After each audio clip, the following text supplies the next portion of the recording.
Des institutions sous contrôle. Après le choc de l'assaut des pro-Bolsonaro dimanche, le gouvernement brésilien affiche sa fermeté alors que les choses reviennent peu à peu à la normale dans la capitale. Jeudi, le président a multiplié les réunions avec ses ministres. Devant la presse, Lula a parlé d'un avertissement pour la démocratie. Évoquant des complicités parmi les forces armées, il a annoncé un remaniement du personnel travaillant pour le compte de la présidence. Je suis convaincu que la porte du palais de Planalto a été ouverte pour que les gens puissent entrer, car aucune porte n'a été cassée. Cela signifie que quelqu'un a facilité leur entrée ici. Parmi les 4000 partisans de l'ancien président d'extrême droite qui ont semé le chaos dimanche, environ 2000 ont été arrêtés et plus de 1100 incarcérés.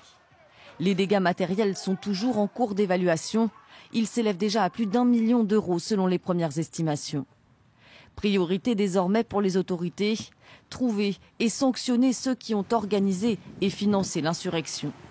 Mercredi, l'appel aux manifestations des partisans de Jair Bolsonaro n'a pas été suivi, mais cela ne veut pas dire que les bolsonaristes se sont tus. Bolsonaro est toujours très populaire au Brésil, ses idées restent en vogue, mais je pense que les forces de l'ordre, la police et la justice seront plus strictes pour freiner certaines actions. Des partisans qui pour certains ont suivi Jair Bolsonaro jusque devant la résidence de Floride où il séjourne en ce moment. Un séjour embarrassant pour les États-Unis. Le chef de la diplomatie américaine a promis de répondre favorablement à une demande d'expulsion de l'ancien président si le Brésil en faisait la demande.